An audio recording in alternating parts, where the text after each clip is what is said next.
It's not easy giving up your home comforts to embark on an adventure in a different country, especially in your 50s.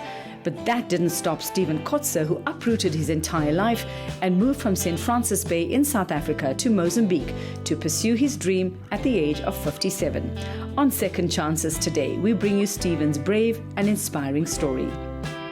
In early 2023, Stephen Kotze left his 30-year-old business and his life in St. Francis Bay for the breathtaking sights of Mozambique, where he now offers boat tours to visitors, a lifelong dream that finally came true for him. It's just basically me, my son, and one or two helpers, and my boat, Mamlambu. Everyone knows me better as Mamlambu. I've always wanted to go on adventures, and you hear of the ships that had sunk and the Portuguese sailors, and Mozambique was a very close destination. Not much has changed. It's still pretty much got that laid-back vibe. Mozambique stays the same. I think that's what keeps it special, is because of those little challenges.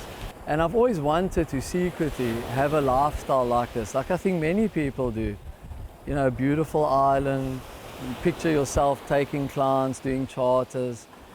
And you know, our last children, I have three beautiful daughters, but it's always a concern as a dad, you know, bringing them to a place, I guess you want the best for them. So I suppose I don't know if it was the right thing. Maybe it would have been better for them to grow up here, you know, I don't know. But I did what I thought was right, got them through school, they've done their varsity, my youngest is still at university, and that was our time to do something different. And when we saw the place in Vilanculos on the market, I thought to myself, what the hell? Let's go and do what we've always wanted to. There's a hospital, there's an airport. You have those amenities if you need them. So if you've got to get out of here quickly, you've got an airport close by, the hospital's great, you've got the islands. We've got a lifestyle here which I'm very blessed. We've given up everything, we live here. So when we leave, our house has probably a gap this big between the roof and the wall. You know, anyone can walk in, our doors open, and we leave the home like that. When you come back, it's all fine. We've had many instances on the roads here where we've broken down, you know, towing boats and trailers, and you never feel threatened.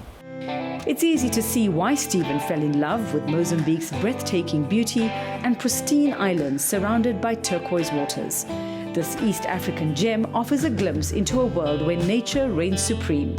Unlike the bustling modern cities, Mozambique retains a charming, rustic allure with hidden treasures waiting to be discovered. Firstly, the people here are great. The people are wonderful. There's no racism, really. It's not experienced, not by me anyway. Everyone, if you're nice, if you like someone, you like someone, not based on skin color. And it's very safe. And kudos to Mozambique for that. You know, we don't have burglar bars, we don't have an alarm, totally different from South Africa, you know. Most people who've been here, look, the people who come here, you connect with them straight away because they got that adventurous spirit, otherwise they wouldn't be here. The people here make it an ideal place to have that later on in life adventure. Vilanculo is the third time now that we've come to Vilanculo, but the last time was 20-something years ago. And we love it here. It's not so much of a beach holiday, we feel. It's more of a boat trip to the islands, to the reefs. You should go on a boat trip. It's the boat trip there. It's being on the island where there's nobody else, having a fantastic guide that shows you the odd things there which are not where everybody else goes to. My husband jumps off the cliff into the water just after we've seen sharks in the water. We've been to other places in the world and this has been really, it's very special. There's a lot of fish, there's a lot of coral. The water's clean, you can see forever. And yes, it's just a nice trip to come and explore the islands and the ocean. I've never seen a fish so big. I thought it was sharks. Stephen says, no, it's GTs, look at them. But we had the sharks, the blacktip reef, and we had the turtles, We love Mozambique and we will definitely come back. You can do wild camping, you can, pack your camper van and travel and just stop just about anywhere, or you've got these really 5-star places that you can stay in. It's such a variety, it's amazing. Stephen's boat tours offer visitors an authentic taste of ocean life, exploring the magnificent coastline, coral reefs and secluded islands of Mozambique. When you go snorkeling, there's just a few things to remember. That's a park, so there's no touching the stonefish. Have a look around. It's better not to touch anything. And then it's against the rules also to stand on the reef. So we're not allowed to stand on the reef. So you must just float, relax if you're tired.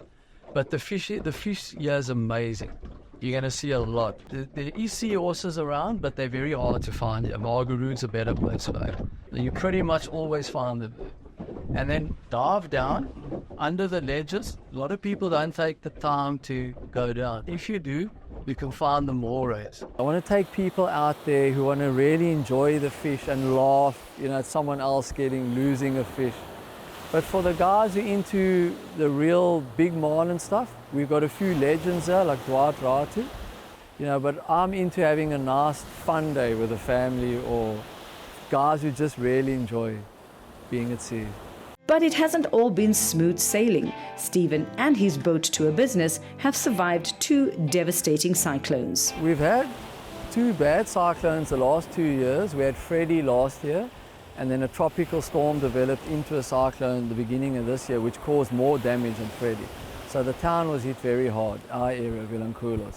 So it does, 1 or 2 people lost boats, roofs were taken off.